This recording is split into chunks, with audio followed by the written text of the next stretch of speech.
శరీరమందు సున్నతి పొందక ఉండుట వలనను మీరు మృతులై ఉండగా దేవుడు రాతరూపకమైన ఆజ్ఞల వలన మన మీద రుణముగాను మనకు విరోధముగా ఉండిన పత్రమును మేకులతో సిలువకు కొట్టి దాని మీది చేవ్రాతను తుడిచివేసి మనకు అడ్డము లేకుండా దానిని ఎత్తివేసి మన అపరాధములన్నిటినీ క్షమించి ఆయనతో కూడా మిమ్మల్ని జీవింపజేశాను.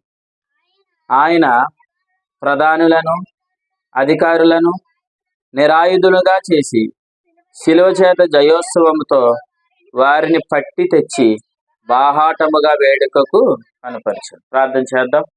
పరిశుద్ధుడైన తండ్రి, నీ స్తోత్రాలు.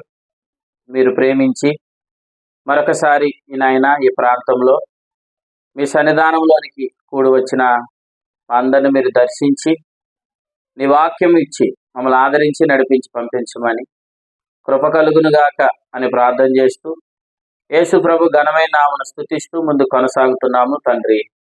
ఆమేన్. ప్రభు మహాకృపను బట్టి మనము ఈ యొక్క రాత్రికాల సమయంలో ఈ స్థలంలో కూడుకొని ప్రభుని స్తుతించడానికి ప్రభు మనకి ఇచ్చిన సమయాన్ని బట్టి ప్రభుకి మహిమ కలుగును గాక.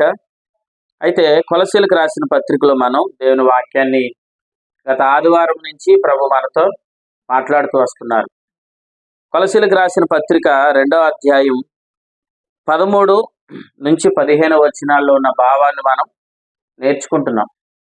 గత ఆదివారం ప్రభు మనతో మాట్లాడారు. అలాగే ఆదివారం రాత్రి నేలపిల్ల ప్రభు మనతో మాట్లాడారు. అలాగే సోమవారం ఎర్రపాతవారి సువార్త కూడికలో కూడా మనతో మాట్లాడారు. అలాగే గత రాత్రి ఇంజనంలో కూడా ప్రభు మాట్లాడారు.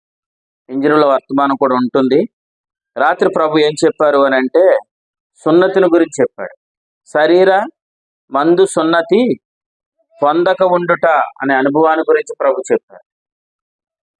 అంటే శరీర సంబంధమైన సున్నతిని బట్టి ఆ కాలంలో అతిశయిస్తుంటే దాన్ని ప్రభు సిలువ మేకుల చేత దాన్ని కొట్టివేసి సిలువ యందు ఆనందించేటట్లుగా ప్రభు చేశాడు.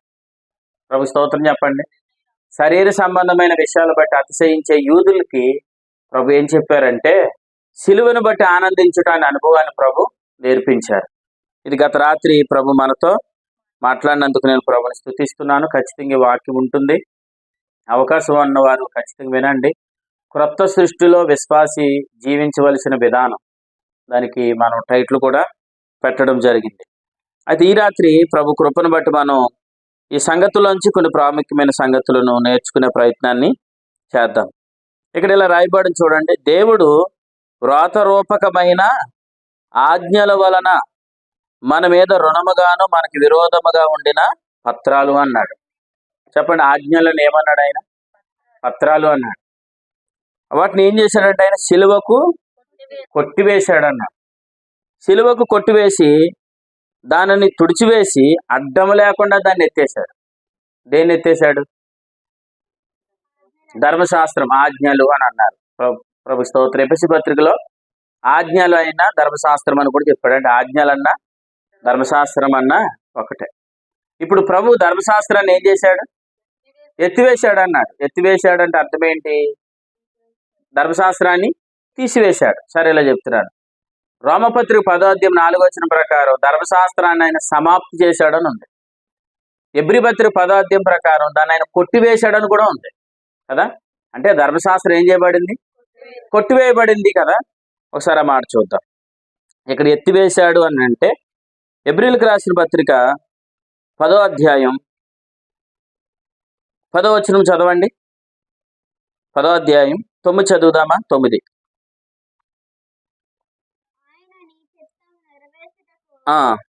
డైరెక్ట్గా ఇలా చదవమ్మా.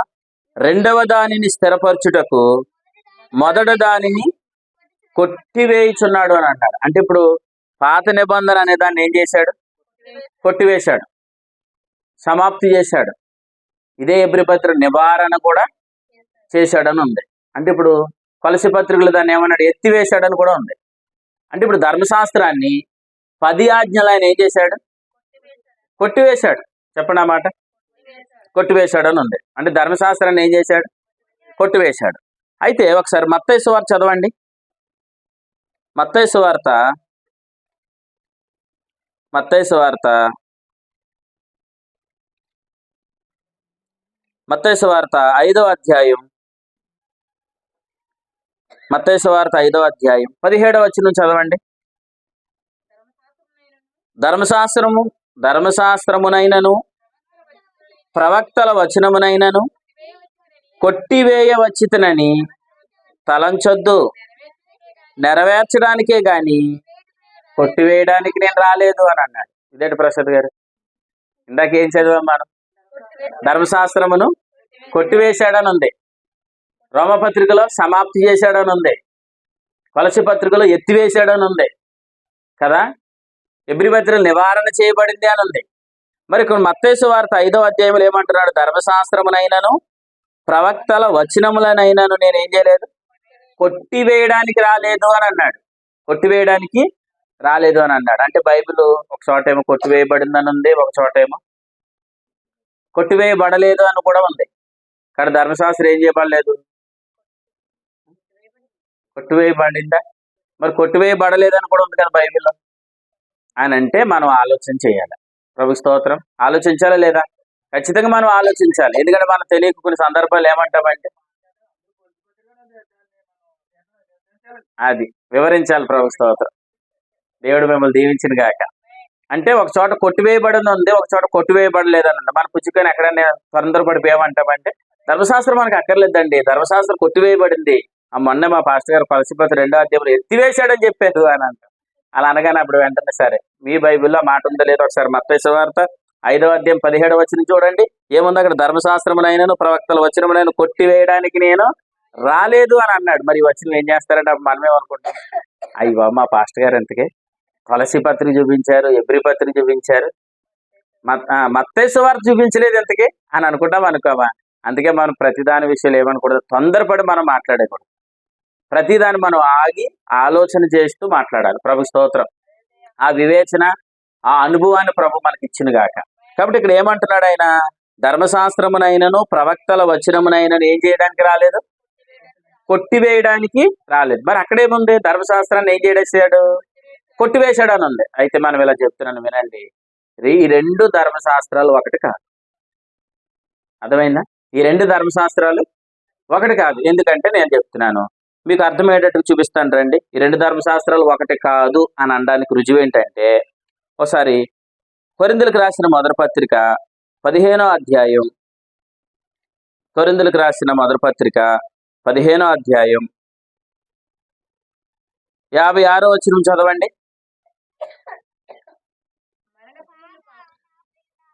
అక్కడికి వెళ్ళిపోయి కొరింథీ మొదటి పత్రిక 15వ అధ్యాయం 56. మరణభూములు పాపము, పాపముకున్న బలం ఏంటి? పాపానుకున్న బలం ఏంటి? ధర్మశాస్త్రం. ఇప్పుడు చెప్పండి, పాపానికి బలం ఇచ్చేది ఏంటి? ధర్మశాస్త్రం అని అన్నాడు. వాస్తవానికి ఆజ్ఞలు అనేది పాపాన్ని బలహీనపరచాలా, పాపానికి బలం ఇవ్వాలా? పాపానికి బలం తగ్గించాలి ధర్మశాస్త్రం. కానీ ఇక్కడ ఆయన ఏమంటున్నాడు? పాపముకున్న బలము ధర్మశాస్త్రమే అని అన్నాడు. లేదండి ఇది కొంత తేడా పడింది వచనం అని అంటే ఇంకా వచనం చూద్దాం. రోమిలికి రాసిన పత్రిక 5వ అధ్యాయం 20వ వచనం చదవండి. రోమిలికి రాసిన పత్రిక 5వ అధ్యాయం 20వ వచనం. మరియు అపరాధము విస్తరించినట్లు, అదేంటండి ఇంతకీ ఈ మాట దగ్గర ఆగుదామా? ఇక్కడ ఏముంది? ధర్మశాస్త్రం ప్రవేశించింది కాబట్టి ఏం విస్తరించింది? పాపం విస్తరించింది అని అన్నాడు. ఇది వాస్తవం. ధర్మశాస్త్రం ప్రవేశించగానే పాపం ఏమవ్వాలి?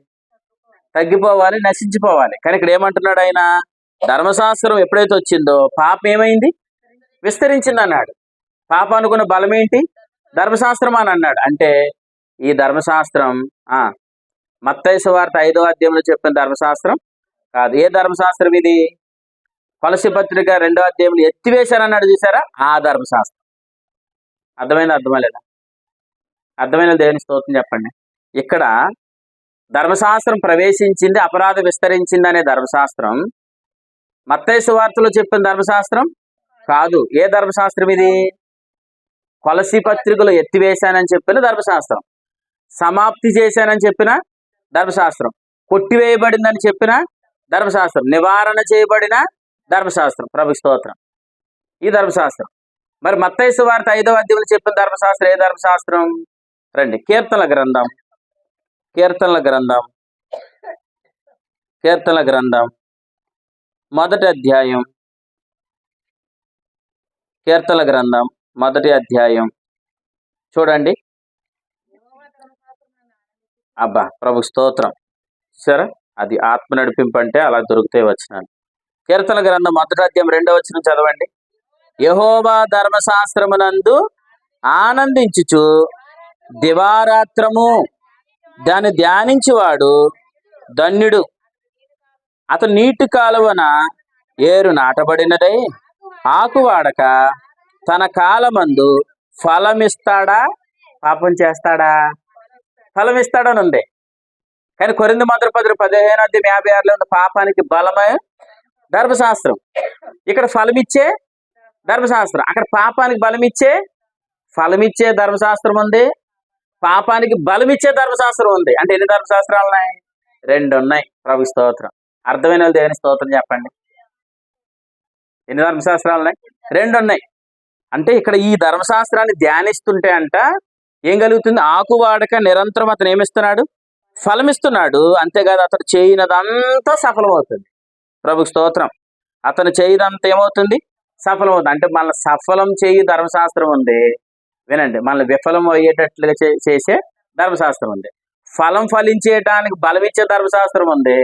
పాపం చేయడానికి పనిచేసే ధర్మశాస్త్రం ఉంది. అంటే ఎన్ని ధర్మశాస్త్రాలు ఉన్నాయి? 2 ధర్మశాస్త్రాలు ఉన్నాయి. కాదండి, ఇది అంత కాదు, మీరు ముఖ్యదంటే మొత్తం ఇలా తిప్పి చూపిస్తున్నారు, మాకు ఒక్క వచనంలో చూపించండి అని అంటారు. అంతేనా? మాకు ఒక్క వచనంలో కావాలని అంటారు. సరే, ఆ ఒక్క వచనం ఏంటో చూడండి. రోమీయులకు రాసిన పత్రిక. బైబిల్లో ఇన్ని సంగతులు ఉన్నాయండి అని అంటే మరి మనం జాగ్రత్తగా నేర్చుకుంటే ప్రభు మనకు నేర్పిస్తాడు. రోమీయులకు రాసిన పత్రిక,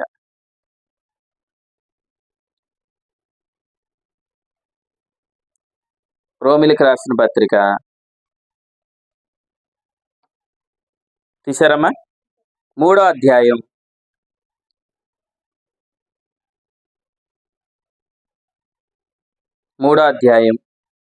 21వ వచనం చదవండి. ఇట్లుండగా ధర్మశాస్త్రానికి వేరుగా ఏముంది? దేవుని నీతి అనండి. అంటే ధర్మశాస్త్రానికి వేరుగా దేవుని నీతి ఉంది. తర్వాత ఏం చెప్తున్నాడు చూడండి. దానికంటే దేనికి?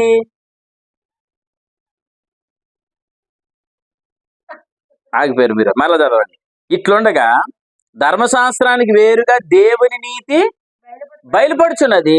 దానికంటే దేనికంటే దేవుని నీతికి ధర్మశాస్త్రమును ప్రవక్తలను సాక్ష్యమిస్తున్నారు. అంటే ఇక్కడ ఎన్ని ధర్మశాస్త్రాలు ఉన్నాయి? ధర్మశాస్త్రాన్ని పదాలు ఎన్ని కనపడ్డాయి చూడండి. 2 కనపడ్డాయి. ఒకటి ధర్మశాస్త్రానికి వేరుగా, అంటే ధర్మశాస్త్రానికి ఆ నీతికి ఏమి లేదు. వేరంటే అర్థం ఏంటి? సపరేటు. అంటే ఈ నీతికి ధర్మశాస్త్రానికి వేరుగా దేవుని నీతి ఉంది కదా. అయితే ఆ నీతికి సాక్ష్యం ఇచ్చే ధర్మశాస్త్రం ఉంది. అర్థం లేదా? ఇక్కడ దేవుని నీతికి వేరుగా ఉన్న ధర్మశాస్త్రం ఉంది, ఈ నీతిని గురించి సాక్ష్యం ఇచ్చే ధర్మశాస్త్రం ఉంది. ప్రభు స్తోత్రం. అంటే ఇలా చెప్తున్నాను. అంటే ఎన్ని ధర్మశాస్త్రాలు ఉన్నాయి? 2 ధర్మశాస్త్రాలు ఉన్నాయి. దీంట్లో ఇలా వినండి, ధర్మశాస్త్రానికి వేరుగా ఉన్న దేవుని నీతి అన్నాడు కదా. ధర్మశాస్త్రానికి వేరుగా ఉన్న దేవుని నీతి. రెండోది ఆ నీతి గురించి సాక్ష్యం ఇచ్చే ధర్మశాస్త్రం అన్నాడు.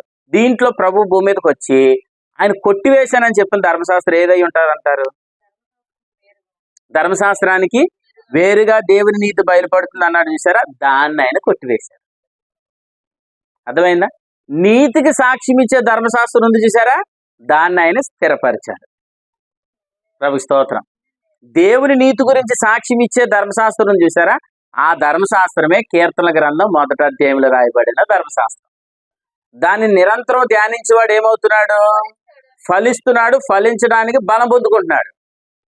కానీ ఇక్కడ చెప్పిన ధర్మశాస్త్రానికి వేరుగా ఉన్న ధర్మశాస్త్రం చూసారా, దాన్ని ఎవరైతే పట్టుకుంటున్నారో వారికి పాపానికి బలం ఇస్తుందా ధర్మశాస్త్రం. అర్థం లేదా? ప్రభు స్తోత్రం చెప్పండి.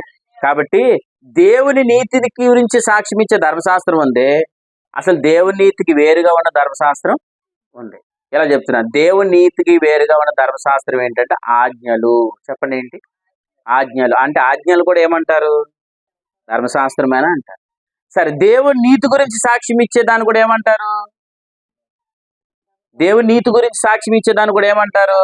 ధర్మశాస్త్రం అంటారు. ఈ ధర్మశాస్త్రం ఏంటంటే ధర్మశాస్త్ర గ్రంథం అనండి. ధర్మశాస్త్ర గ్రంథములో ఎవరి గురించి రాయబడింది?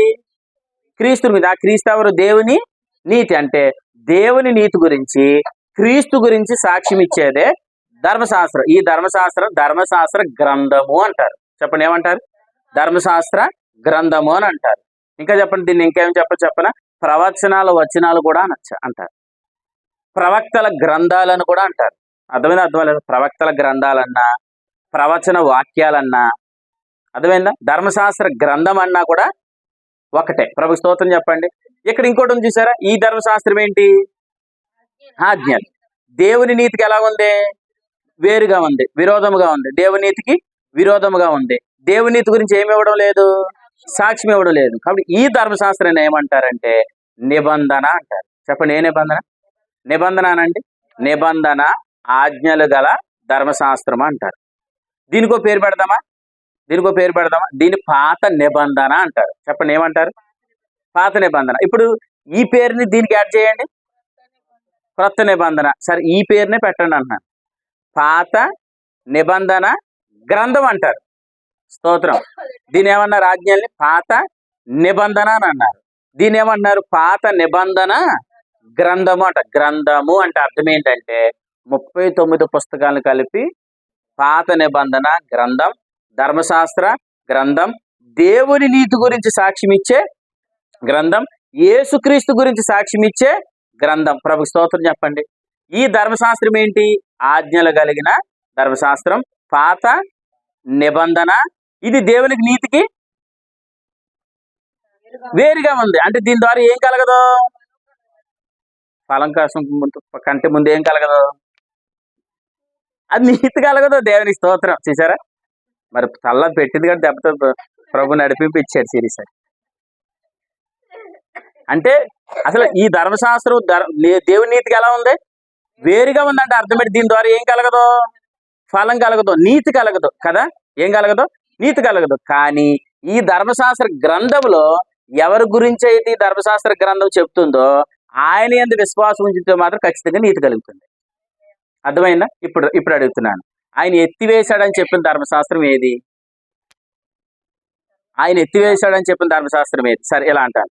పాత నిబంధన గ్రంథమా? పాత నిబంధన గ్రంథమా? పాత నిబంధన. వెరీ గుడ్, ప్రభు స్తోత్రం. ధర్మశాస్త్రమా? ధర్మశాస్త్ర గ్రంథమా?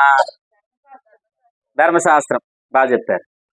దేవుని నీతికి వేరుగా ఉన్నదాన్నా, దేవుని నీతి గురించి సాక్ష్యం ఇచ్చేదాన్నా? Very good. ప్రభు మిమ్మల్ని దీవించిన కాకంటే వచ్చేసి చూసారా మీకు వాక్యం? ప్రభు స్తోత్రం. కాబట్టి అమ్మా అది కావాలా లేదు? ఖచ్చితంగా మనందరికి క్షేమం కలిగింది కాక. రాత్రి సున్నతి గురించి ప్రభు స్తోత్రం. ప్రభు మనకు నేర్పిస్తున్నాడు, ఆయనే స్థిరపరచును కాక. రాత్రి ఇంజినంలో ప్రభు సున్నతి గురించి మాట్లాడాడు. సున్నతి గురించి మాట్లాడితే వాక్యం అంతా అయిపోయిన తర్వాత నా జీవితంలో అసలు సున్నతి అంటే ఇదే అర్థం, నాకు ఇప్పుడు అర్థమైందని. అంటే ప్రభు అసలు సున్నతి అంటే ఏంటి, అది ఎవరితో చెప్పాడు, ఎప్పుడు చెప్పాడు, ఎలా చెప్పాడు, అసలు చివరికి దాన్ని యూదులు ఎలా అర్థం చేసుకున్నారు, అసలు సంఘానికి దాని గురించి ఏమి నేర్పిస్తున్నాడో ప్రభు చెప్పాడు రాత్రి. అంటే కొన్ని విషయాలు, మనకు తెలియని విషయాలు, చాలా విషయాలు ప్రభు మనకు నేర్పించాలనుకుంటున్నాడు. ప్రభు స్తోత్రం. ధన్యులమా కాదా? ధన్యమైంది మన జీవితం అంటే. ప్రభు స్తోత్రం. చెప్పండి. ఇప్పుడు ధర్మశాస్త్రాన్ని కొట్టివేశాడు, కానీ ధర్మశాస్త్ర గ్రంథాన్ని కొట్టివేయలేదు. ఇప్పుడు చెప్పండి, యేసు ప్రభు నేను ఈ లోకానికి వచ్చి ధర్మశాస్త్రమునైనను ప్రవచనాల వచనములైనను నేను కొట్టివేస్తున్నానని మీరు తలంచొద్దు. కొట్టివేయడానికి నేను రాలేదు. ఏం కొట్టివేయడానికి రాలేదు? ధర్మశాస్త్ర గ్రంథమును కొట్టివేయడానికి రాలేదు, కానీ ఏం కొట్టివేశాను? ధర్మశాస్త్రమును కొట్టివేశాను. అర్థమవుతుందండి? మోసే గ్రంథం లేదా ధర్మశాస్త్ర గ్రంథాన్ని కాదు నేను కొట్టివేసింది, నిబంధనను కొట్టివేశాను. ప్రభు స్తోత్రం చెప్పండి. నిబంధన అంటే దేవుని నీతికి ఎలాగుంది? దేవుని నీతికి వేరుగా పనిచేస్తున్న ధర్మశాస్త్రాన్ని ఆయన ఏం చేశాడు? కొట్టివేశాడు. సరే, ఇలా చెప్తున్నాను. ఇప్పుడు ధర్మశాస్త్రం ఉంది చూసారా? ధర్మశాస్త్రం అంటే 10 ఆజ్ఞలు. అంటే ఇప్పుడు మనం ఇలా చెప్దాం, ఎవరి దగ్గరికైనా వెళ్ళేలాగా అన్న ఏమన్నామంటే, మనం 10 ఆజ్ఞలు పాటించవలసిన పని లేదు, 10 ఆజ్ఞలు యేసుప్రభు ఎప్పుడో కొట్టివేశాడు, కాబట్టి ఇంక మనకి ఏం పని లేదు, 10 ఆజ్ఞలు పని లేదు అని అన్నాం. అనగానే ఇప్పుడు వెంటనే ఏమంటారు? 10 ఆజ్ఞలు పని లేదు అంటున్నారు కాబట్టి మీ బైబిల్లో 10 ఆజ్ఞలు ఏం చేసేసుకోండి, ఇప్పుడు చింపేసుకోమంటారు. మీకు దేంతో పని లేదు? 10 ఆజ్ఞలతో పని లేదంటే అప్పుడు నేను ఇలా అంటున్నాను, అయితే 10 ఆజ్ఞలతో పని లేదని 10 ఆజ్ఞలో ఒక ఆజ్ఞ చెప్పండి. 10 ఆజ్ఞలు ఏదో ఒక ఆజ్ఞ చెప్పండి అమ్మా. పోలే, నరహత్య చేయొద్దు అంటే 10 ఆజ్ఞల్లో ఒక ఆజ్ఞ ఏంటి? నరహత్య చేయొద్దు. ఇప్పుడు మనం వెళ్ళి ఏం చెప్పాం? 10 ఆజ్ఞలు లేవు, 10 ఆజ్ఞలు ఆయన ఏం చేశాడు? కొట్టివేసేసాడు. 10 ఆజ్ఞలు కొట్టేశాడు. నరహత్య చేయొద్దు అనే దాన్ని కూడా ఏం చేశాడు? కొట్టివేశాడు. అంటే రేపు మనం ఏం చేయొచ్చు? పాయింటే కదా? అంటే రేపు మనం ఏం చేయొచ్చు? నరహత్య చేసిచ్చు. అంటే అబద్ధం ఆడద్దు అన్నదాన్ని ఆయన ఏం చేశాడు? అబద్ధం ఆడద్దు అనేదాన్ని ఎత్తేసాడు, కొట్టేశాడు. కొట్టేశాడు కదా, రేపు మనం ఏం చేయొచ్చు? అబద్ధం ఆడచ్చు. ప్రభు స్తోత్రం, ఎంత గొప్ప సువార్త చూసారా? అది కాబట్టి ధర్మశాస్త్రాన్ని కొట్టివేశాడు అంటే దాన్ని మనం ఎలా అర్థం చేసుకోవాలి? ఎలా అర్థం చేసుకోవాలి? ముందుకెళ్దాం. అసలు ధర్మశాస్త్రం అంటే ఏంటంటే, ధర్మశాస్త్రం ద్వారా నీతిని వెతకడం అనండి, నీతిని వెతకడం. ఫిలిప్పీలకు రాసిన పత్రిక, ఫిలిప్పీలకు రాసిన పత్రిక, ఫిలిప్పీలకు రాసిన పత్రిక 3వ అధ్యాయం, ఫిలిప్పీలకు రాసిన పత్రిక 3వ అధ్యాయం 9వ వచనం చదవండి. క్రీస్తును సంపాదించుకొని, ఆదిగా చూడండి, ధర్మశాస్త్ర మూలమైన, ఇలా పేరు పెడదాం, ధర్మశాస్త్ర మూలమైన నీతి అనండి, ధర్మశాస్త్ర మూలమైన నీతి. ఇప్పుడు తర్వాత చదవండి. క్రీస్తునందలి విశ్వాసం వలనైన నీతి అనగా విశ్వాసమును బట్టి దేవుడు అనుగ్రహించు నీతి. దేవునికి స్తోత్రం చెప్పండి. ఇక్కడ 2 నీతులు ఉన్నాయి. ఏంటి? ఒకటి ధర్మశాస్త్ర మూలమైన నీతి, రెండో నీతి ఏంటి? విశ్వాసం ద్వారా కలిగే నీతి. ధర్మశాస్త్ర మూలమైన నీతి కాడ ఎవరి నీతి అని ఉంది? ధర్మశాస్త్ర మూలమైన నా నీతి అన్నాడు. నా నీతి అంటే అర్థం ఏంటి? నేను 10 ఆజ్ఞలు పాటించడం ద్వారా నాకు కలిగే నీతి. విశ్వాసం ద్వారా నీతి అంటే ఏంటి? యేసు ప్రభునందు విశ్వాసం ఉంచగా దేవుడు నాకు అనుగ్రహించే నీతి. ప్రభు స్తోత్రం చెప్పండి.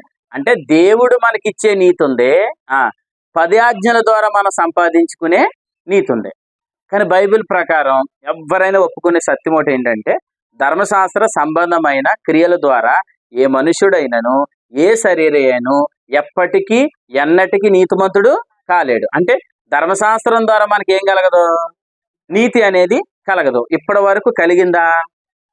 కలుగుతుందా? ఎందుకు కలగదంటే అసలు ఎవ్వరు సత్పురుషుడు కాదు. సత్పురుషుడు అంటే ఎవరంటే ఒక్క వన్ అండ్ ఓన్లీ మన ప్రభు అయిన యేసు ప్రభు మాత్రమే. ఎందుకు అనంటే 10 ఆజ్ఞలు అనేవి ఖచ్చితంగా నెరవేర్చబడాలి అంటే ఆ వ్యక్తి శరీరంలో పాప నియమం ఉండకూడదు. ఈ భూమి మీద ఆదాములో నుండి వచ్చిన వారందరిలో కూడా ఏముంది? శరీరంలో పాప నియమం ఉంది. ధర్మశాస్త్రం దేంతో పాటించాలి?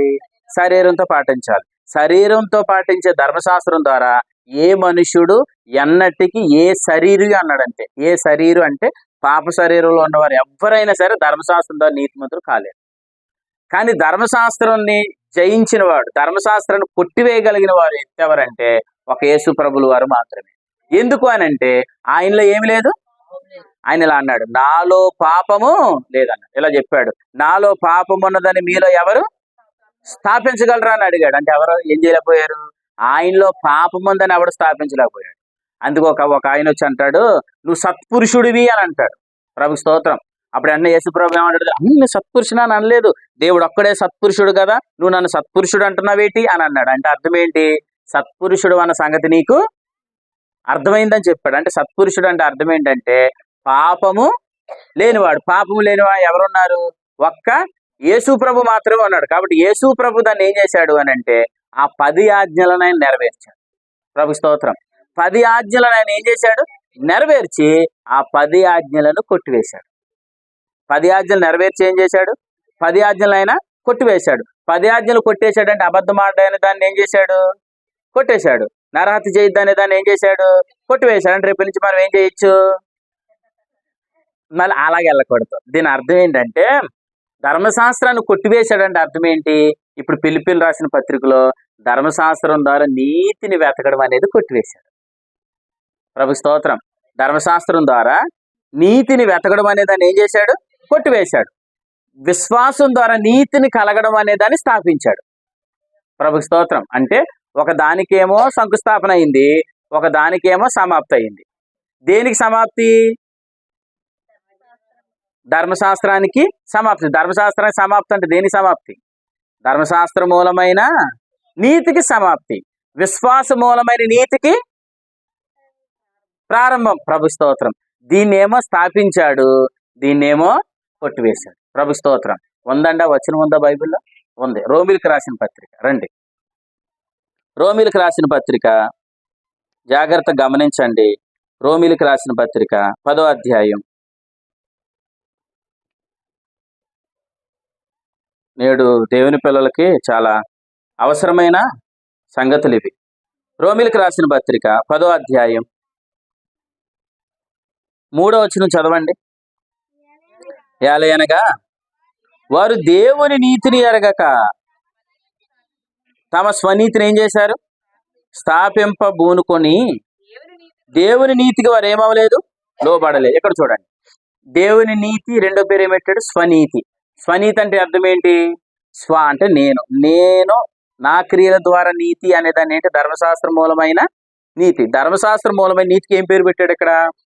స్వనీతి. విశ్వాసం ఉంచగా దేవుడు మనకి ఇచ్చే నీతికి ఏం పేరు పెట్టాడు? దేవుని నీతి. Very good. దేవుని స్తోత్రం. అంటే మన క్రియల ద్వారా ధర్మశాస్త్ర మూలముగా సంపాదించుకునే నీతి ఏంటంటే స్వనీతి. విశ్వాసం ఉంచగా దేవుడు మనకిచ్చే నీతి ఏంటి? దేవుని నీతి. ఇప్పుడు వాళ్ళు దేనికి లోబడలేదు? దేవుని నీతికి లోబడలేదు. ఏం స్థాపించుకున్నారు? స్వనీతిని స్థాపించుకున్నారంటే ఎవరు? అంటే యేసు ప్రభుల వారు ఉన్న కాలంలో, ఆ కాలంలో యూదులు, శాస్త్రులు, పరిసయ్యులు అనేవారు దేని ద్వారా నీతిని వెతుకుతున్నారు? ధర్మశాస్త్రం ద్వారా. కాబట్టి వాళ్ళు ఏ నీతిలో ఉన్నారు? స్వనీతిలో ఉన్నారు. అందుకే యేసు ప్రభు వచ్చే సమయానికి వారందరూ కూడా అంజూరపు ఆకులతో నిండుకున్నారు. అంటే వాళ్ళు ఏమవ్వాలనుకుంటున్నారు? ధర్మశాస్త్రం ద్వారా, 10 ఆజ్ఞల ద్వారా ఏమవ్వాలనుకుంటున్నారు? నీతిమంతులు అవ్వాలనుకుంటున్నారు కదా. అందుకే వాళ్ళు ఏమో తమ్మును తామే నీతిమంతులను ఎంచుకుంటున్నారు. అర్థమైందా? అర్థమలేదా? అంటే యేసు ప్రభు వచ్చే టయానికి అందరూ ఎలా ఉన్నారు? అంజూరపు చెట్టును చూపించాడు. అంజూరపు చెట్టుకి ఏమున్నాయి? ఆకులు ఉన్నాయి. ఏమి లేవు? కాయలు లేవు. ఎందుకు లేవు అంటే ఆ ఉపమానాన్ని ఎందుకు చెప్పాడంటే ఏదైనా తోటలో ఆదామవ్వలు తప్పు చేసిన తర్వాత వాళ్ళు ఏం చేసుకున్నారు? అంజూరపు ఆకులను బట్టలుగా కచ్చడాలుగా చేసుకున్నారు. వాస్తవానికి అంజూరపు ఆకులు ఉదయాన్ని కప్పుకుంటే మధ్యాహ్నానికి ఏమవుతాయి? ఎండకి ఒళ్ళిపోతాయి కదా. అలాగే స్వనీతి క్రియలు కూడా మురుకు గుడ్డలు అని చెప్పాడు. అర్థమైందా? అంటే యేసు ప్రభు వచ్చే సమయానికి ఏ గుడ్డలతో నిండి ఉన్నారు? మురుకు గుడ్డలు. అందుకే రక్తస్రావరం గల స్త్రీకి సందర్భం రాయించాడు. రక్తస్రావరం గల స్త్రీ సందర్భంలో మనకి ఏం కనబడతాయి? మురుకు గుడ్డలు కనబడతాయి. అంజూరపు చెట్టును చూపించాడు. అంజూరపు చెట్లు అంటే ఏంటి? ఏదైనా తోటలో వారు చుట్టుకున్న అంజూరపు ఆకులు. ఆ ఆకులు తప్ప కాయలు లేవని అన్నాడు. అర్థమైందా? అర్థమలేదా? అలా యేసు ప్రభు వచ్చే సమయానికి ఒక స్త్రీ నడుము ఏమైంది? వంగిపోయింది. ఎందుకు వంగిపోయింది? ధర్మశాస్త్రం అనే భారమైన కాడి పెడితే ఏమవుతుంది? నడుము వంగిపోద్ది. అంటే యేసు ప్రభు వచ్చే సమయానికి మురుకు గుడ్డలు, యేసు ప్రభు వచ్చే సమయానికి అంజురపాకులు, యేసు ప్రభు వచ్చే సమయానికి నడాలు ఏమైనాయి? వంగిపోయినాయి. అందుకే ప్రభు ఏమన్నాడు? భారము మోసిన వారులారా అని అన్నాడు. అంటే అందరి భుజాల మీద ఏముంది? భారం. ఏంటా భారం? ధర్మశాస్త్రం ద్వారా ఏమవ్వాలి? నీతిమంతులు. అది అవుతుందా? మరి అవ్వకపోతే భారమా కాదా? భారం.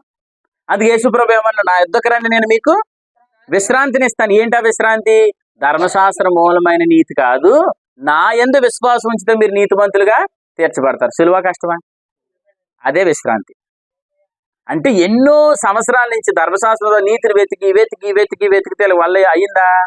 అవ్వలేదు. అప్పుడు ప్రభు ఏమన్నాడంటే మీరు నా దగ్గరికి రండి, మీ భారాలు తీస్తానని చెప్పాడు. ఆ భారమే ధర్మశాస్త్రం మూలమైన నీతిని ఆయన ఏం చేశాడు? తీసివేసి విశ్వాస మూలమైన నీతిని ఏం చేశాడు? స్థాపించాడు. మరలా చదవండి, కింద వచ్చిన ఇప్పుడు 4వ వచనం చదవండి. 3వ వచనం, వారు స్వనీతిలో ఉన్నారు, దేవుని నీతికి ఏమవ్వలేదు, లోబడలేదు. ఇప్పుడు చదవండి 4వ వచనం, విశ్వసించు ప్రతివానికి నీతి కలుగుటకై. వెరీ గుడ్, దేవుని స్తోత్రం. ఒకటి స్థాపన, రెండోది సమాప్తం అని ఉందా? స్థాపన అని ఉందా అక్కడ? స్థాపన అని ఉంది. రెండు సమాప్తి అని ఉందా? సమాప్తి. ఇప్పుడు యేసుప్రభు ఏం చేశాడంట?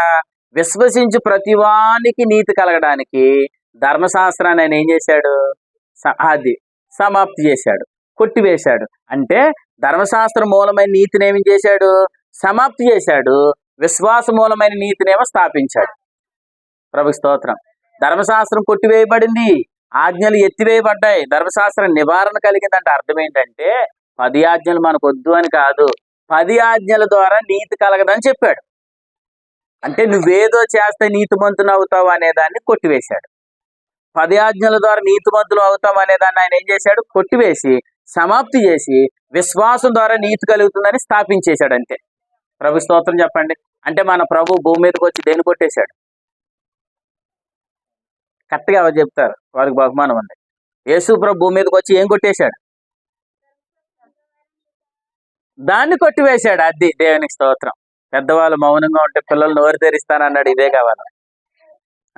ధర్మశాస్త్ర మూలమైన నీతిని ఏం చేశాడు? కొట్టివేశాడు. యేసు ప్రభు భూమి మీదకి వచ్చి ఏం స్థాపించాడు? విశ్వాసం ద్వారా నీతి కలుగుతుంది అనే దాన్ని స్థాపించాడు. దేవునికి స్తోత్రం చెప్పండి. అంటే ధర్మశాస్త్రం ఏం చేయబడలేదు. ధర్మశాస్త్రం ఏం చేయబడలేదు, కొట్టివేయబడింది. ధర్మశాస్త్ర గ్రంథం ఏమవలేదు, కొట్టివేయబడలేదు. అంటే కొట్టివేయబడ్డ ధర్మశాస్త్రం ఉంది, కొట్టివేయబడలేని ధర్మశాస్త్రం ఉంది. ఇలా చెప్తున్నాను. ఎందుకు ధర్మశాస్త్రం కొట్టివేయబడింది అంటే ఏం కొట్టివేయబడింది? ధర్మశాస్త్రం కొట్టివేయబడింది అంటే ఏం కొట్టివేయబడింది? ధర్మశాస్త్రం మూలమైన నీతి అనేది కొట్టివేయబడింది. ఏం స్థాపించబడింది? విశ్వాసం ద్వారా నీతి కలుగుతుంది అనే దాన్ని ప్రభు ఏం చేశాడు? ప్రభుకి స్తోత్రం. ఈ మాటలు మీ హృదయాల్లో ప్రభు ముద్రించును గాక. మిమ్మల్ని నిద్రలో లేచి అడిగినా ఇలా చెప్పాలి. ధర్మశాస్త్రం కొట్టివేయబడింది అంటే ఏం కొట్టివేయబడింది అని అంటే చెప్పాలి. ధర్మశాస్త్రం అంటే ధర్మశాస్త్రం మూలమైన నీతి అనేది కొట్టివేయబడింది అనాలి.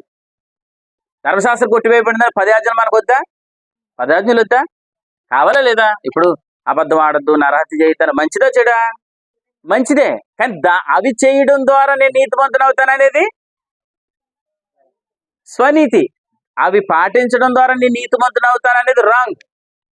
విశ్వాసం ద్వారా నేను నీతిమంతుని అవుతాననేది, విశ్వాసం ద్వారా నీతిమంతుని అవుతాననేది అది ప్రభు స్థాపించాడు. కాబట్టి ఆ రూట్ రైట్. ప్రభు స్తోత్రం చెప్పండి. ఇంతవరకు అర్థమైందా? ఎన్ని ధర్మశాస్త్రాలు ఉన్నాయి? 2 ధర్మశాస్త్రాలు ఉన్నాయి. అంటే దేవుని నీతి గురించి సాక్ష్యం ఇచ్చే ధర్మశాస్త్రం ఉంది, దేవుని నీతికి వేరుగా ఉన్న ధర్మశాస్త్రం ఉంది. సరే, ఏ ధర్మశాస్త్రాన్ని కొట్టివేశాడు? దేవుని నీతికి వేరుగా ఉన్న ధర్మశాస్త్రాన్ని కొట్టివేశాడు. యేసుక్రీస్తు గురించి లేదా దేవుని నీతి గురించి సాక్ష్యం ఇచ్చే ధర్మశాస్త్రాన్ని ఆయన ఏం చేశాడు? స్థాపించాడు. దాన్ని నెరవేర్చాడు అనండి. నెరవేర్చాడు. కాబట్టి ఈ ధర్మశాస్త్రాన్ని మనం ప్రతిరోజు ఏం చేయాలి? ఇప్పుడు ధ్యానం చేయాలి. ప్రభుకి స్తోత్రం. అంటే ఆది కాండము నుండి చదవాలా వద్దా? ఆది కాండము నుండి కూడా మనం ప్రతి వచనాన్ని మనం చదవాలి. ప్రతి వచనాన్ని మనకు చదివితే మనకు కనబడేది ఎవరు? యేసు ప్రభువే. దేవునికి స్తోత్రం. ప్రతి వచనంలో కూడా మనకి ఎవరు ఉన్నారు? యేసు ప్రభువే కనబడతారు. ఎప్పుడు కనబడతారు చెప్పనా? అసలు ధర్మశాస్త్రం అనే నిబంధన కొట్టివేయబడింది. ధర్మశాస్త్రం మూలమైన నీతి అనేది ఏమి చేయబడింది? కొట్టివేయబడింది అనే సత్యం ఎరిగి ఇప్పుడు ధర్మశాస్త్ర గ్రంథాన్ని చదవాలా. అర్థమైందా? అర్థమలేదా? ఏం ఎరగాలి? చెప్పాలి. పాయింట్ చెప్పాలి. ఏమి మనం గుర్తుపెట్టుకోవాలి? క్రీస్తు ధర్మశాస్త్రాన్ని కొట్టివేశాడు, పాత నిబంధనను కొట్టివేశాడు. పాత నిబంధన ధర్మశాస్త్ర మూలమైన నీతిని కొట్టివేశాడు, విశ్వాస మూలమైన నీతిని స్థాపించాడు అనే గ్రహింపుతో బైబిల్ చదవాలి. అంటే ఇప్పుడు ఆది కాండం చదివిన మనం దేంతో చదవాలి? ఇప్పుడు ఈ గ్రహింపుతోనే చదవాలి. అప్పుడు ఆది కాండం చదివినా నీకు ఎవరు కనబడతారు? యేసు ప్రభు కనబడతాడు. లేదు అనుకోండి, అసలు ధర్మశాస్త్రాన్ని కొట్టివేశాడు, ధర్మశాస్త్రం మూలమైన నీతిని కొట్టేశాడని సంగతి మనకు అర్థం కాకుండా నువ్వు ఆది కాండం చదివినా నువ్వు ఆజ్ఞలు తెచ్చుకొని ఇలా ఉండకూడదు అనుకుంటావే తప్ప నీకు ఆ గ్రంథంలో యేసు ప్రభు కనబడతాడు. అర్థమైందా? మీకు ఒక మాట చెప్పనా? నాకు ఈ యొక్క విశ్వాస వాక్యం నా దగ్గరికి రాలేనప్పుడు నేను ఆది కాండం నుండి ప్రకటన గ్రంథం వరకు 2 సార్లు చదివేశాను. మీకు ఈ విషయం చెప్పనా? ఆది కాండం నుండి ప్రకటన గ్రంథం వరకు 2 సార్లు చదివేశాను కంటే ఎందుకు యేసు ప్రభు కనబడలేదు నాకు. నిజమా అంటే నిజమే. ఎప్పుడు కనబడతాడు ప్రభు? కొంతమంది ఇలా అనుకుంటారు, నాకు బాగా చదువు ఉంది కాబట్టి నేను ఖచ్చితంగా నేను బైబిల్ని తెలిసిపోద్ది, నాకు అనుభవం అర్థమైపోద్దని అనుకుంటారు కదా. మీకు మాట చెప్పను, ఆల్రెడీ ఇక్కడే ఒక వచనం యెషయా గ్రంథం 28వ అధ్యాయం అంటే ఒక మాట ఇక్కడ చెప్తున్నప్పుడు చెప్పాను.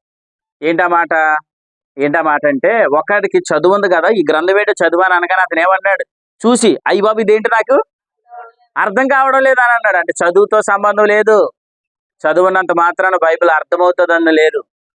అర్థమైందా? ఒకటి సత్యం నీకు అర్థం కావాలి. ఏంటా సత్యం అంటే, క్రీస్తునందు ధర్మశాస్త్ర మూలమగు నీతిని ఆయన కొట్టివేశాడు. ధర్మశాస్త్రం కొట్టివేయబడింది, పాత నిబంధన కొట్టివేయబడింది అని గ్రహింపుతో బైబిల్ చదవాలి. ఆ గ్రహింపు ఎరిగి బైబిల్ చదివితే నువ్వు ఆదికాండం చదివినా కానీ యేసుప్రభు తేటగా నీకు కనబడతాడు. నిర్గమకాండం చదివినా నీకు తేటగా యేసుప్రభు కనబడతాడు. లేవ్యకాండం చదివిన యేసుప్రభు తేటగా నీకు కనబడతాడు. లేదనుకోండి, ధర్మశాస్త్ర మూలమైన నీతి 10 ఆజ్ఞలు లేదా ధర్మశాస్త్రం అనేది కొట్టివేయబడిందని గ్రహింపు మనకు లేకుండా నువ్వు గ్రంథం ఎన్నిసార్లు చదివినా నీ ముఖం మీద ముసుకుంటుందని చెప్పాడు. ఏముంటుంది ముఖం మీద? ముఖం మీద ముసుగు వేసుకుంటే ఎవరు కనపడరు? అంటే ఇప్పుడు మన ధర్మశాస్త్రం కొట్టివేయబడింది అంటే ఏంటది? ధర్మశాస్త్రం మూలమగు నీతి కొట్టివేయబడింది అని గ్రహింపు లేకుండా మనం చదివేమనుకోండి, మన ముఖం మీద ఏమున్నట్టు? ముసుకున్నట్టు కదా. ఉన్నాయా ఈ సందర్భాలు బైబిల్లో రాయబడ్డాయా? చూడండి, కొరింథీయులకు రాసిన 2వ పత్రిక. ఏంటి విషయాలు బైబిల్లో ఉన్నాయండి అని అనుకుంటున్నారు మీరు? ఉన్నాయి, చూడండి. కొరింథీయులకు రాసిన 2వ పత్రిక 3వ అధ్యాయం. కొరింథీయులకు రాసిన 2వ పత్రిక 3వ అధ్యాయం. నేను ఇంతకీ ఒక ప్రభు ఇచ్చిన తలంపు చెప్పాలని నిలబడ్డానికి, కానీ ప్రభు మళ్ళీ ఇలా తీసుకుని వెళ్తున్నారు. వీళ్ళని బట్టి నేను ఆ విషయాన్ని తెలియపరిచి ముగిస్తాను. కొరింథీయులకు రాసిన 2వ పత్రిక 3వ అధ్యాయం 12వ వచనం చదువుతారా? తగ్గిపోవచ్చున్న మహిమ యొక్క అంతమును ఇశ్రాయేలు తేరు చూడకుండానట్లు మోసే తన ముఖం మీద ముసుగు వేసుకొని, మేము అట్లు చేయక ఇట్టి నిరీక్షణ గలవారమే బహుధైర్యంగా మాట్లాడుచున్నాము. 14వ వచనం నుంచి చదవండి. మరియు వారి మనస్సులు కఠినములాయను గనుక నేటి వరకు ఏ నిబంధన? పాత నిబంధన చదవబడినప్పుడు అది క్రీస్తునందు కొట్టివేయబడినని వారికి తెలియపడలేదు. తేటపరచబడక ఏముంది ఇప్పుడు ముఖం మీద? ఏం తెలియలేదు వీళ్ళకి.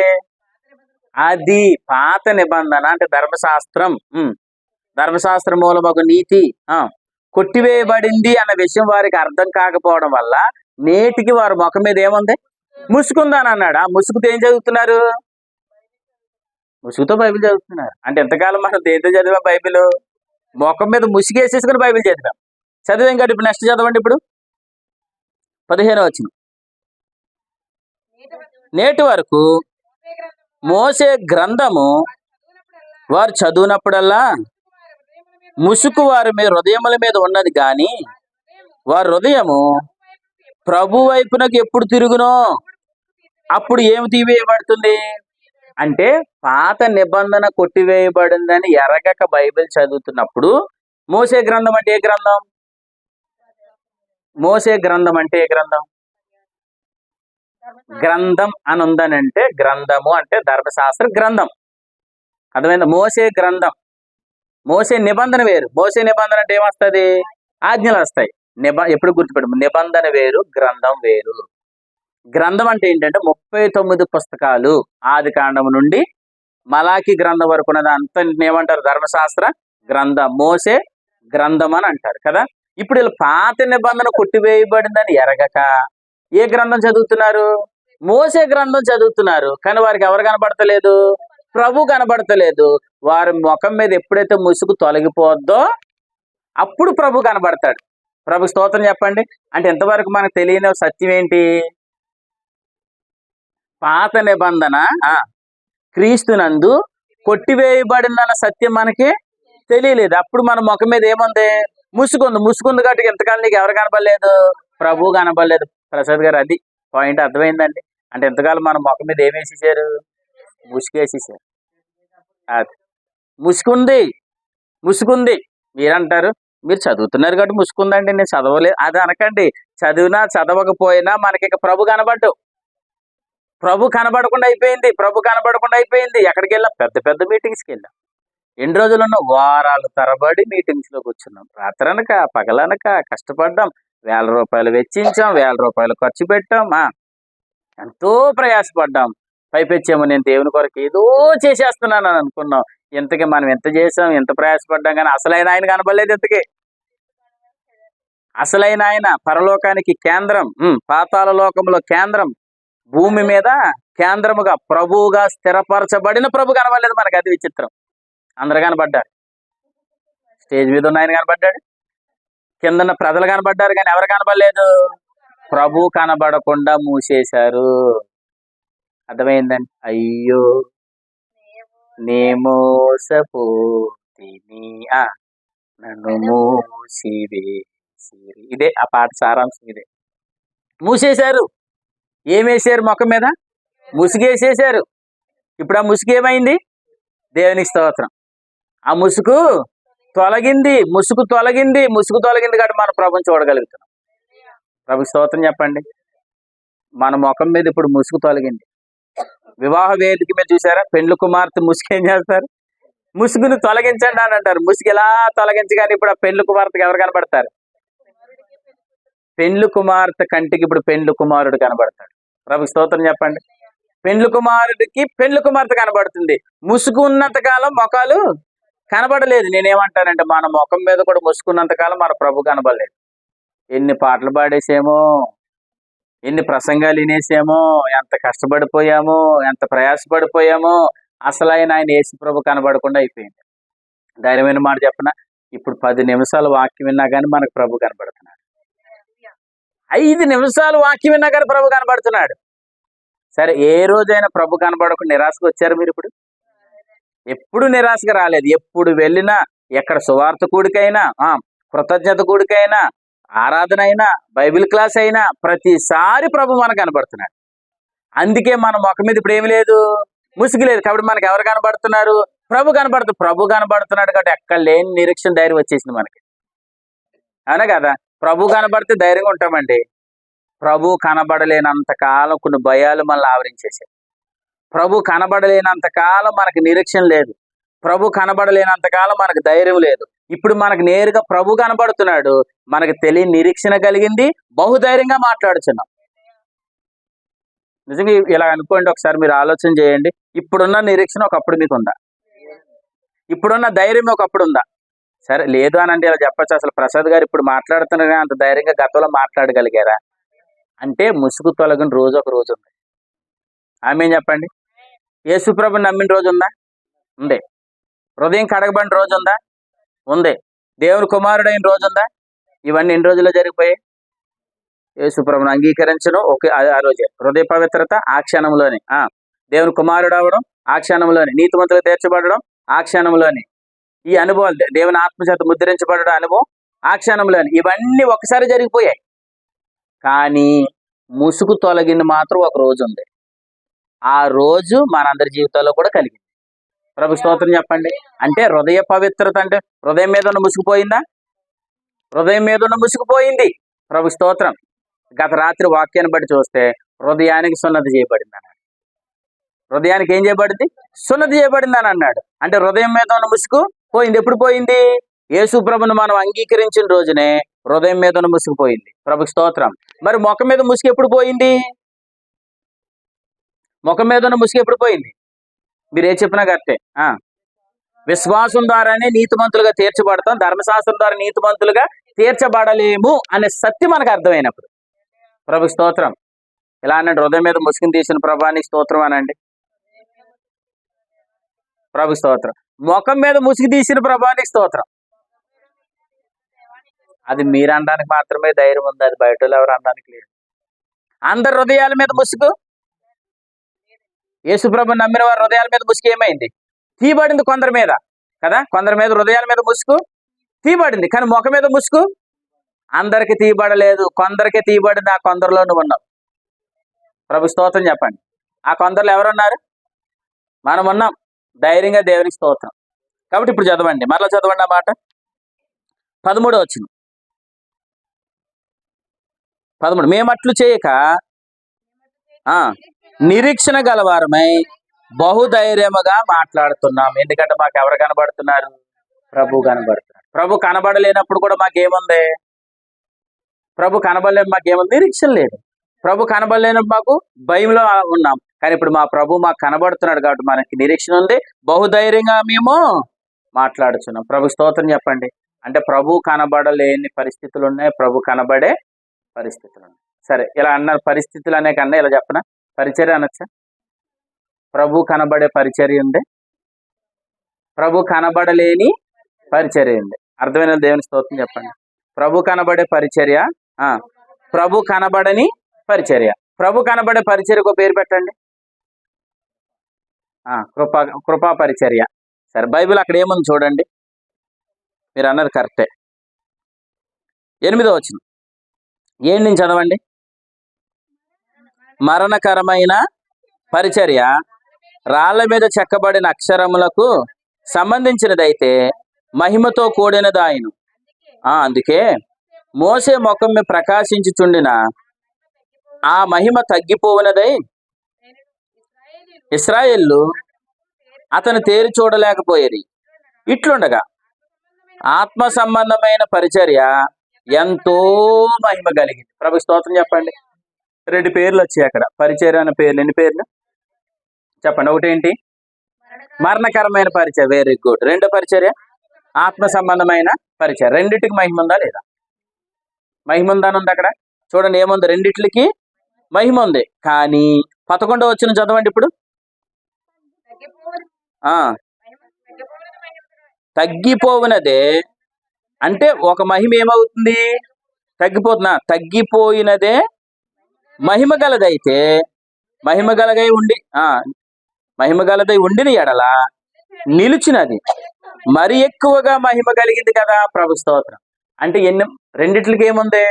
మహిమ ఉంది. కానీ ఒకదాని మహిమ ఏమవుతుంది? తగ్గిపోతుంది. ఒకదాని మహిమ ఏమవుతుంది? ప్రభు స్తోత్రం. అంటే అంతకంతకు మహిమ కలిగిన పరిచర్య ఉంది, అంతకంతకు తగ్గిపోయే పరిచర్య ఉంది. అంటే ఎన్ని పరిచర్యలు ఉన్నాయి? ఎక్కడ ఉన్నాయండి? పరలోకంలో ఉన్నాయి. ఎక్కడున్నాయండి ప్రసాద్ గారు? పరలోకంలో ఎందుకు ఉంటాయండి? నేనేం చెప్తే అది మీరు చెప్పేయకూడదు. అందుకే మీరు ఆలోచించాల. పరలోకంలో పరిచర్యలు ఏముంటాయి? పరిచర్యలు అంటే ఎక్కడ ఉన్నాయి? భూమి మీద ఉన్నాయి. అంటే ఎన్ని రకాల పరిచర్యలు ఉన్నాయి? 2. మరణకర్మకు పరిచర్య ఉంది, ఆత్మ సంబంధమైన పరిచర్య ఉంది. మరణకర్మకు పరిచర్య దినదినానికి ఏమవుతుంది అన్నాడు? తగ్గిపోద్ది అన్నాడు. ఆత్మ సంబంధమైన పరిచర్య ఏమవుతుంది? అంతకంతకు మహిమ కలిగిన. ప్రభు స్తోత్రం. దానికి మీరు పెట్టిన పేరు చెప్తాం, కృపా పరిచర్య. ప్రభు స్తోత్రం. నీతి కారణమగు పరిచర్య దేవుని, అంటే నీతి కారణమగు పరిచర్య, కృపా పరిచర్య, ఆత్మ సంబంధమైన పరిచర్య దినానికి ఏమవుతుందో చెప్పండి? మహిమ కలిగింది. ప్రభు స్తోత్రం. దాన్ని ఎవరు ఏం చేయలేరు? దాన్ని ఎవ్వరు ఆపలేరు, దాన్ని ఎవ్వరు అంతం చేయలేరు. ప్రభు స్తోత్రం. ఇప్పుడు 10వ వచనం మీకు అర్థమవుతుంది చూడండి. 10వ వచనం, అత్యధికమైన మహిమ దీనికి ఉండుట వలన ఎంతకు మునుపు మహిమ గలిదిగా చేయబడినది ఈ విషయంలో ఏమి లేదు. ఇప్పుడు మహిమ కలిగిన నీతి కారణమగు పరిచర్య వచ్చేసింది. మహిమ కలిగిన పరిచర్య వచ్చేసింది కాబట్టి అసలు ముందే ఇవ్వబడిన పరిచర్యకి అసలు మహిమే లేకుండా అయిపోయింది. ప్రభు స్తోత్రం చెప్పండి.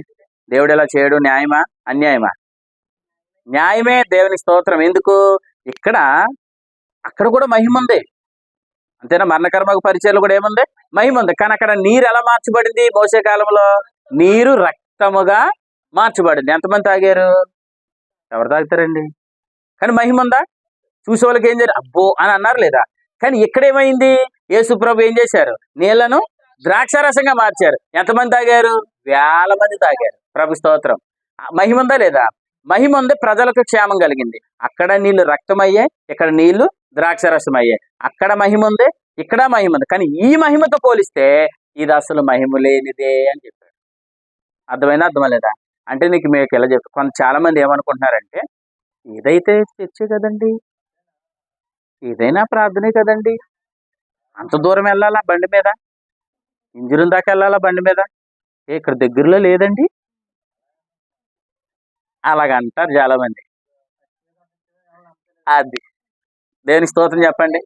అంటే దగ్గరే కదండి, ఇక్కడే కదండి అని అంటారు. కానీ వాస్తవానికి మహిమ కలిగిన పరిచర్య ఉంది, మహిమ లేనిది పరిచర్య ఉంది. అసలు ఇది అత్యధికమైన మహిమ కలిగిందని చెప్పాడు ప్రభు స్తోత్రం. కొందరికి అర్థం కాక ఏమనుకుంటున్నారు, ఎక్కడైతే ఏముంది అక్కడ పాటలే, ఇక్కడ పాటలే, అక్కడ స్తోత్రమే, ఇక్కడ స్తోత్రమే, అక్కడ అల్లెలియే, ఇక్కడ అల్లెలియే, అక్కడికి వెళ్ళినా కానుకేయడం తప్పదు, ఇక్కడికి వెళ్ళినా కానుకేయడం తప్పదు అని అనుకుంటున్నారే గాని అసలు మహిమ కలిగిన పరిచర్య ఏదో అన్నది వరకు అర్థం కావడం. అది ప్రసాద్ గారికి మొత్తం అంత ఏం లేదు, గ్రహింపు లేదు. కానీ ఎంతో కొంత ఏముంది, మహిమ ఉంది. సరే, నేను ఇలాగ అంటున్నాను, మహిమ ఉంది కదా అని కొందరు ఏమంటున్నారంటే, మీరు వెళ్ళిన చోట అద్భుతాలు జరుగుతాయా, మేము వెళ్ళిన చోట అద్భుతాలు జరగవా అని అంటున్నారు. నేనేమంటానంటే, అసలు అత్యధికమైన మహిమ దగ్గర జరిగే అద్భుతాలతో పోలిస్తే ఇక్కడ జరిగే అసలు అద్భుతాలే కాదు. అంతే కదా మరి, అంతే కదా.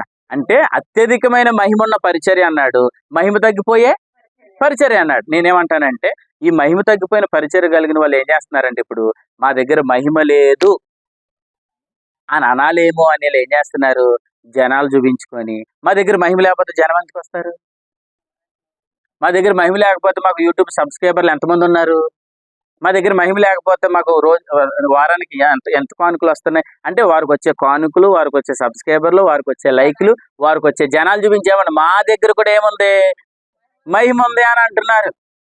అర్థం లేదా? కానీ ప్రభు ఏమంటున్నాడంటే, నీతికి కారణమాకు పరిచర్యకున్న మహిమ కంటే నీ దగ్గర ఉన్నది మహిమే కాదంటున్నాడు. దేనికి స్తోత్రం చెప్పండి. నేను ఈ రాత్రి ఏమంటానంటే, ఏ మహిమ దగ్గర మన సహవాసం కలిగి ఉన్నాం. అత్యధికమైన మహిమన సహవాసులు మనం ఉన్నాం కదా, మరి అత్యధికమైన మహిమ కలిగిన సహవాసంలో ఉన్నప్పుడు నువ్వు ఎందుకు తగ్గిపోతావు? ఖచ్చితంగా నిన్ను ఆయన తగ్గిపోనివాడు. అసలు నువ్వు ఉన్న పరిచర్యే అత్యధికమైంది అయితే ఖచ్చితంగా నువ్వు కూడా అత్యధికమవుతావు. ఆమేన్ చెప్పండి. నువ్వు ఉన్న పరిచర్యే అధిక మహిమ కలిగింది అయితే ఖచ్చితంగా ఏదో ఒక రోజు నిన్ను కూడా ఆయన మహిమలోకి తెస్తాడు, మహిమ పరుస్తాడు. ప్రభు స్తోత్రం చెప్పండి. మీకు అర్థమయ్యేటో మాట చెప్తాను. సొలొమోను బంగారు డాలు చేయించాడంట. ఏం డాలు? బంగారపు డాలు చేయించి యెరూషలేము పట్టణంలో పెడితే, ఆ తర్వాత తన కుమారుడైన రెహబాము వచ్చిన టైంలో ఏం చేస్తాడంటే, ఐగుప్తులోంచి ఒక రాజు వచ్చి యుద్ధం చేసి బంగారపు డాళ్ళను పట్టుకుని వెళ్ళిపోయాడు. బంగారు డాళ్ళు పట్టుకుని వెళ్ళిపోతే ఇప్పుడు రెహబాము ఏం చేస్తున్నాడంటే, ఇప్పుడు మీ తండ్రి చేసిన బంగారపు డాలు లేవని ఎవరన్నా అడుగుతారనో ఏదని ఇప్పుడు ఇతను ఏం చేశాడంటే ఇత్తడి డాలు చేసి పెట్టేశాడు. ఇత్తడి డాలు చేసి పెట్టేశాడు. అంటే ఇప్పుడు బంగారానికి ఇత్తడికి ఏమైనా తేడా ఉందా? చూస్తే ఎలా కనబడతాయి? రెండు ఒకలా కనబడతాయి. ఈరోజు కీర్తి మేము కాకినాడ వెళ్తే అక్కడ గేట్లకి బంగారం కలర్ వేశారు. ఆ కళ్యాణ మండపానికి అంత బంగారం కలర్ వేస్తే బంగారంతో కట్టేశారు కళ్యాణ మండపాన్ని. బంగారంతో కట్టేశారు బంగారంతో కట్టలేదు, బంగారం రంగు వేసినంత మాత్రాన బంగారం కాదు. అలా ఇత్తడి బంగారం రెండు కూడా చూడటానికి ఎలా ఉంటాయి? రెండు ఒకలాగే ఉంటాయి. రెండు ఎలా ఉంటాయి? ఒక రకంగా ఉంటాయి. కానీ ఇత్తడి దానికి మహిమ వేరు, బంగారానికి ఉన్న మహిమ. నేనేమంటానంటే, అసలు బంగారం అనేది మహిమ, ఇత్తడి అనేది ఏంటంటే వినండి, ఇత్తడి అనేది ప్రదర్శన. ఏంటో ప్రదర్శన? మా దగ్గర జనం ఉన్నారని ప్రదర్శించుకుంటున్నారు, మాకు సబ్స్క్రైబర్లు ఉన్నారని ప్రదర్శించుకుంటున్నారు, మాకు వేల మంది ఫాలోవర్స్ ఉన్నారని ప్రదర్శించుకుంటున్నారు. కానీ అసలు బంగారమే, ఇత్తడి. ఇత్తడికి బంగారానికి సంబంధం లేదు. మహిమ కలిగింది మహిమే, మహిమ లేనిది మహిమ లేనిది. ప్రభు స్తోత్రం. కానీ నేను ధైర్యంగా ఏం చెప్తానంటే, అత్యధికమైన మహిమ కలిగిన పరిచర్యలో ప్రభు నన్ను ఇచ్చాడు. ఆమేన్ చెప్పండి. ఇది అంతకంతకు ఏమవుతుంది? అంతకంతకు అభివృద్ధి చెందుతుంది. కాబట్టి ఖచ్చితంగా ఈ రోజు నా స్థితి కొద్దిగా అయినాను, రేపు నా స్థితి అత్యధికంగా మహాభివృద్ధి అవుతుంది. ఆమేన్. అభివృద్ధి చెందుతాం. ఇప్పుడు ఎలా కనబడుతున్నాం? కొంచెముగానే కనబడుతున్నాం కదా, కొంచెముగానే కనబడుతున్నాం. రేపు మనల్ని ఆయన మహాసైన్యంగా మార్చగలడు. ఆయన తలుచుకుంటే ఇంజిరాన్నే మహాసైన్యంగా మార్చగలడు. ఇంకొక మాట చెప్తే, ఇప్పుడు సత్యకృప గాస్పెల్ అనేది ఈ రోజు అందరికి చిన్నగా కనబడచ్చు, దేవుడు తన బలముగా వాడుకుంటే దాన్ని ఒక మినిస్ట్రీ చేయగలడు. అర్థం లేదా? ఇప్పుడు ఎవరైతే మేము పెద్ద అని చెప్పుకుంటున్నారో వాళ్ళందరూ ఒక్కరి నుంచే స్టార్ట్ అయ్యారు. ఒక ఆయన ఇలా చెప్పేవాడు. ఎవరంటే, పూర్వం ఒక ఆయన, మేము వెళ్ళే ఒక ఆయన ఏమన్నాడు అంటే, 5గురితో స్టార్ట్ అయ్యాను అని అన్నాడు. 5గురితో స్టార్ట్ అయిన ఆయన ఈరోజు కొన్ని వేల మంది ఆయన దగ్గర వాక్యం వినడానికి వస్తున్నారు. నేనేమంటా, అది మహిమ తగ్గిపోయేది కదా. తగ్గిపోయే మహిమ దగ్గరికే ప్రజలు వస్తే అత్యధికమైన మహిమ కలిగిన దగ్గర ఖచ్చితంగా ప్రజలు వస్తారు. ఈ రోజు మనం చిన్నవారమి, ఈ రోజు మనం అల్పులము, ఈరోజు మన బలహీనలం, ఈరోజు మన స్థితి కొద్దిగా ఉండొచ్చు, రేపు ఆయన మహాభివృద్ధిలోకి తెస్తాడు.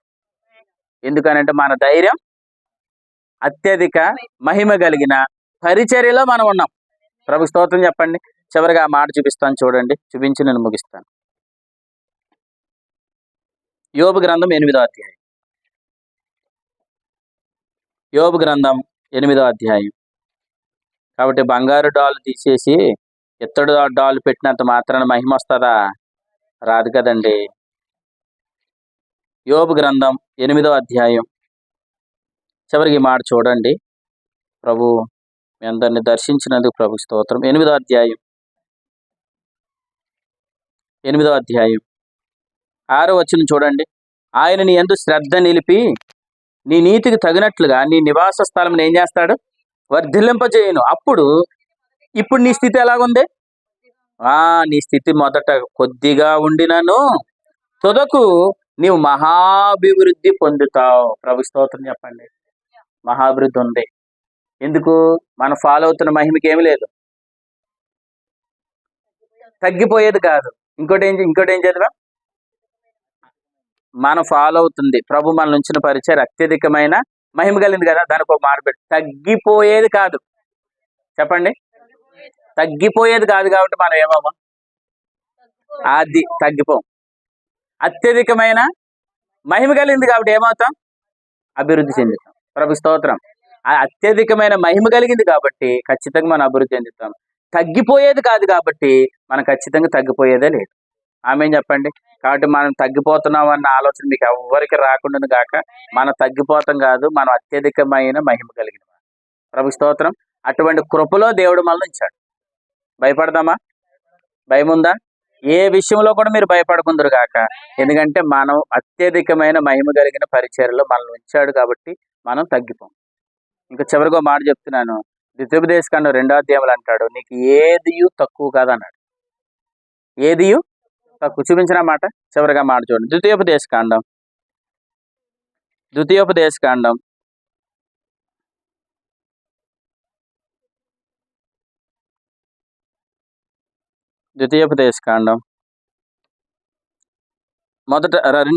7వ వచనం చూడండి. నీ దేవుడైన యెహోవా నీకు తోడై ఉన్నాడు. కనిపించిందమ్మా? ద్వితీయోపదేశకాండం 2వ అధ్యాయం 7వ వచనం. నీ దేవుడైన యెహోవా నీకు తోడై ఉన్నాడు, నీకు ఏమీ తక్కువ కాదు. ప్రభు స్తోత్రం. తగ్గిపోయే పరిచర్యలో నీవు లేవు కాబట్టి ఏది తక్కువ కాదు. అంతే. ఈ వాగ్దానం మీ అందరి జీవితాల్లో ప్రభు స్థిరపరచును గాక. తగ్గిపోయే మహిమలో ఉంటే మనకి ఏదో లోటు.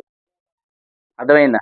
తగ్గిపోయే మహిమలో మనం లేవు కాబట్టి మనకి ఏమీ తక్కువ కాదు.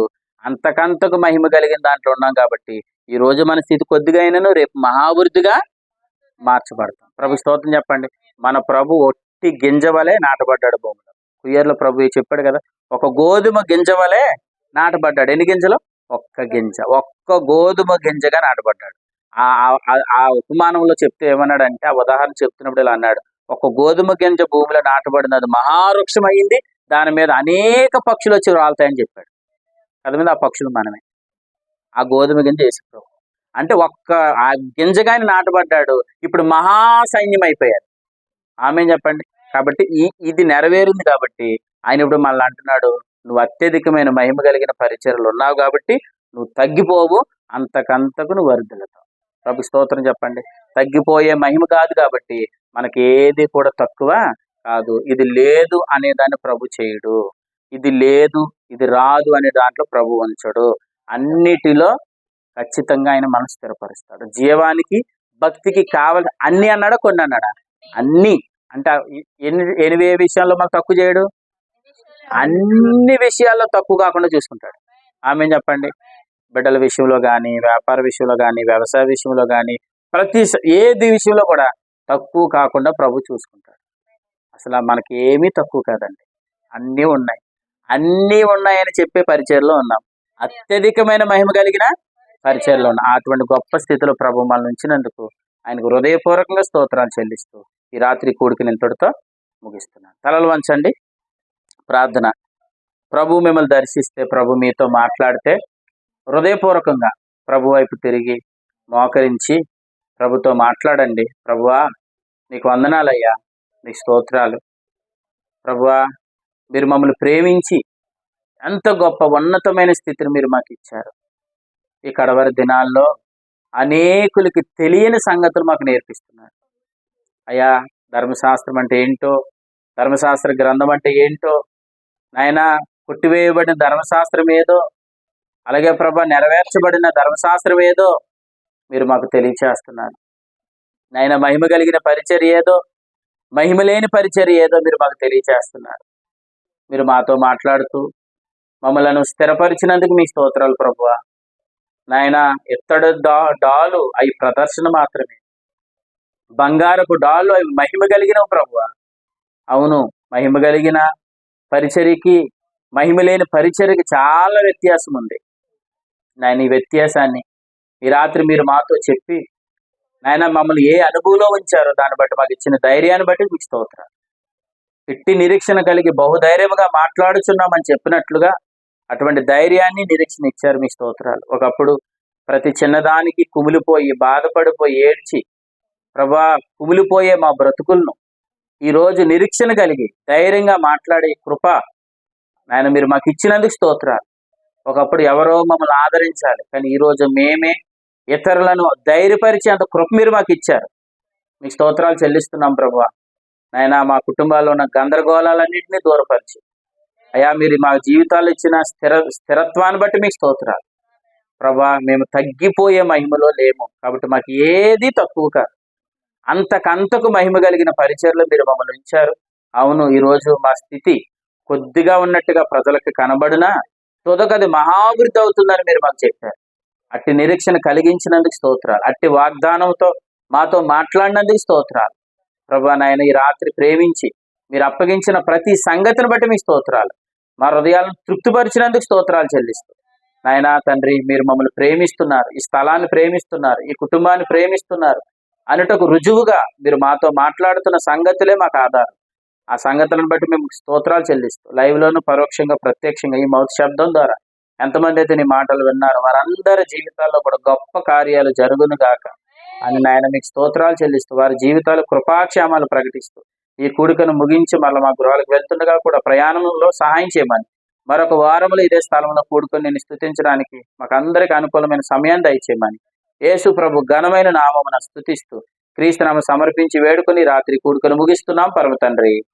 Amen amen. ప్రభువైన యేసుక్రీస్తు ప్రభుల వారి కృప, తండ్రి అయిన దేవుని ప్రేమ, పరిశుద్ధాత్మ దేవుని అన్యోన్య సహవాసం, నిత్య సన్నిధి ఇప్పుడు ఎల్లప్పుడూ కూడి వచ్చిన మనందరికీ సదాకాలం తోడయుండును గాక. ఆమెన్. అందరికీ వందనాలు. ప్రభు మిమ్మల్ని అందరినీ దీవించును గాక.